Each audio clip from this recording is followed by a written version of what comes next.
tuan kisah kita ni nama dia Amru bin Al-As.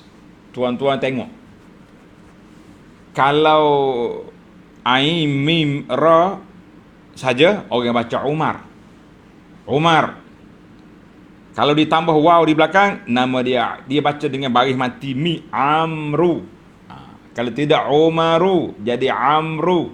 Kena tengok dia punya, ada waw tak ada waw tu. Ada waw jadi Amru, tak ada waw jadi Umar. Amru ibnu Al-As, gelaran dia Abu Abdillah, sahabat Nabi SAW. Dia sendiri telah menceritakan ketika dia nak mati. Ketika dia nak mati, dia cerita hikayat bahawa dia telah melalui 3 fasa kehidupan. 3 marahil, salasu marahil, 3 fasa kehidupan.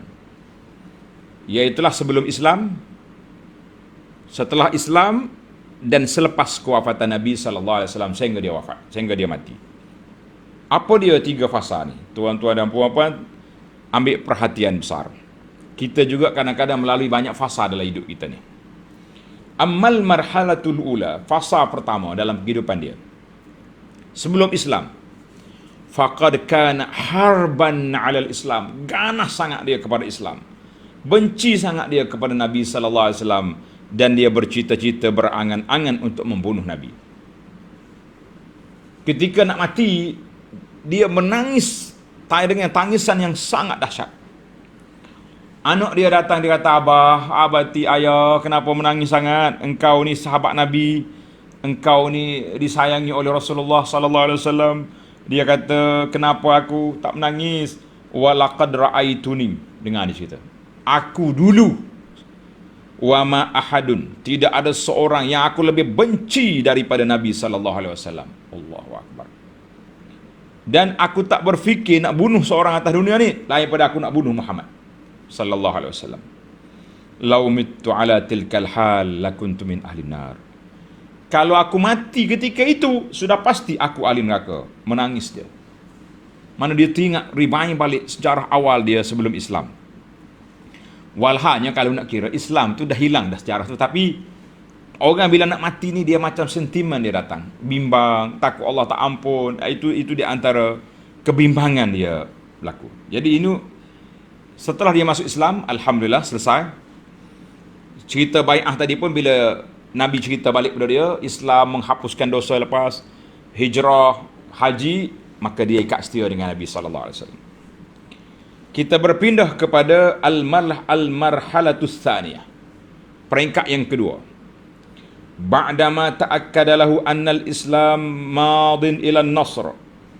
Setelah dia tengok Islam telah merintis lorong-lorong kemenangan, nampak dah.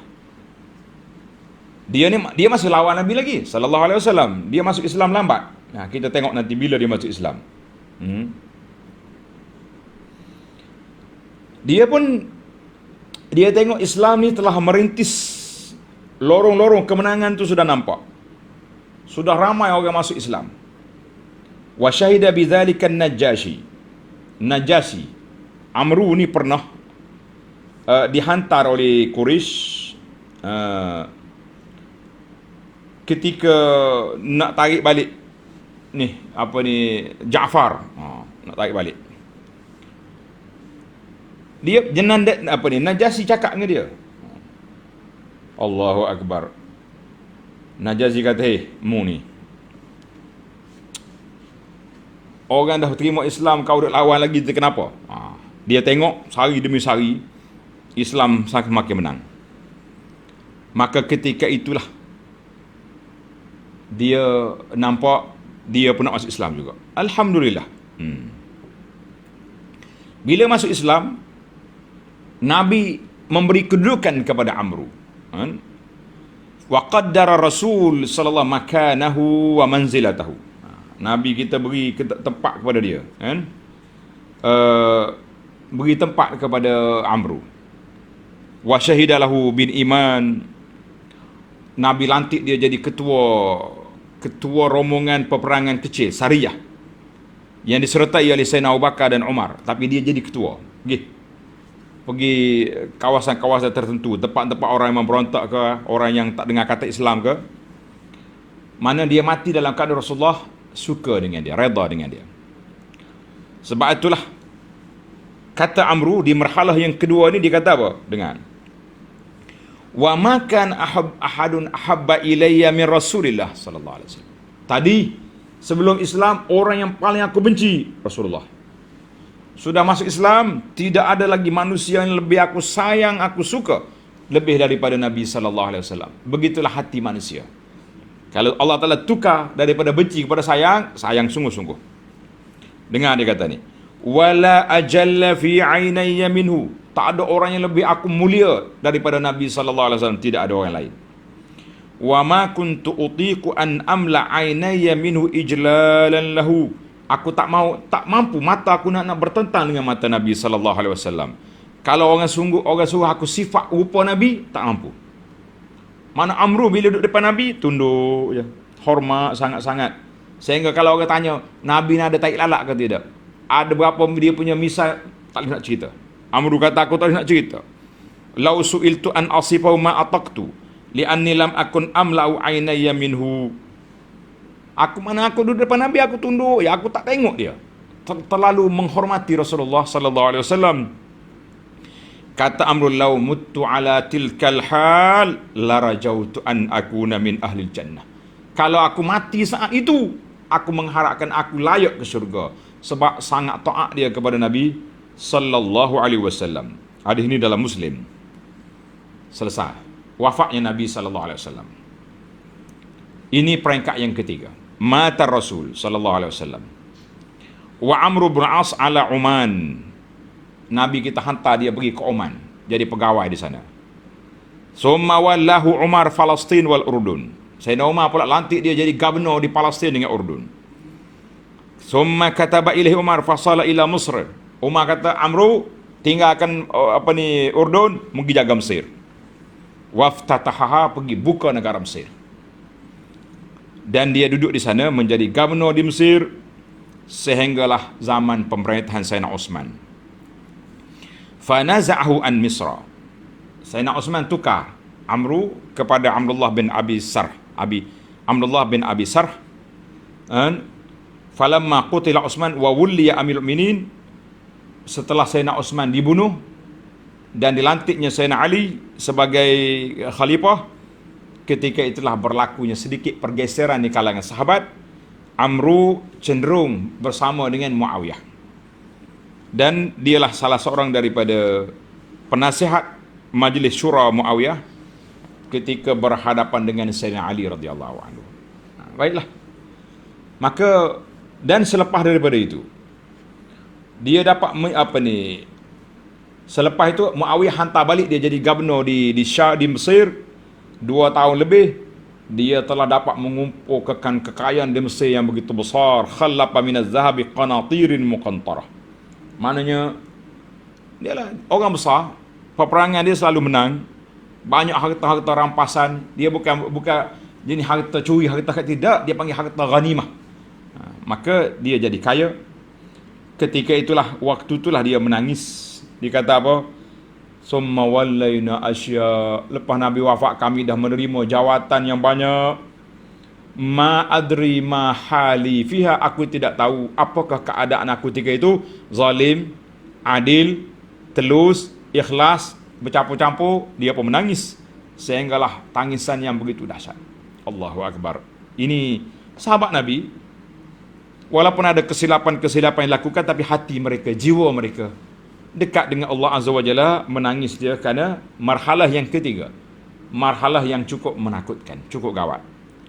Demikianlah kita tengok orang-orang lain pun macam tu juga, tuan-tuan. Waktu belajar dulu warak, waktu mula-mula kerja warak, tapi bila dah besar, dah jadi selebriti, dah jadi orang dikenali ramai, sudah jadi macam-macam, berubah pula. Allahu Akbar. Ini yang saya bimbang. Kita bimbang perubahan kita selepas daripada kita mendapat kemenangan. Setelah kita mendapat kemewahan, kita mendapat tempat dalam masyarakat, adakah kita mampu istiqamah? Tidak.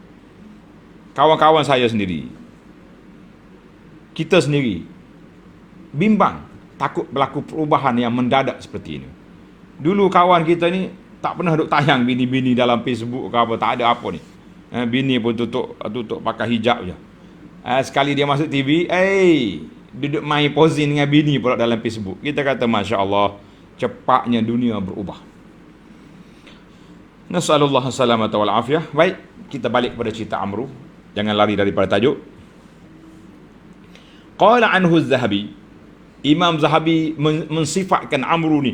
Dia kata wa kana min rijali Quraisy ra'yan, seorang laki-laki dari kalangan bangsa Quraisy yang mempunyai ketajaman fikiran, dahak, cerdik, hazman wa kafa'atan wa basaran bil hurub, orang yang bijak mengatur strategi dalam peperangan, dan di antara bangsawan Quraisy yang begitu hebat, bangsawan Arab, dan di antara pemuka-pemuka orang itu ni, sahabat-sahabat Muhajirin, wallahu yaghfir lahu wa ya'fu anhu, Allah Ta'ala lah memberi keampunan dan kemaafan kepada dia.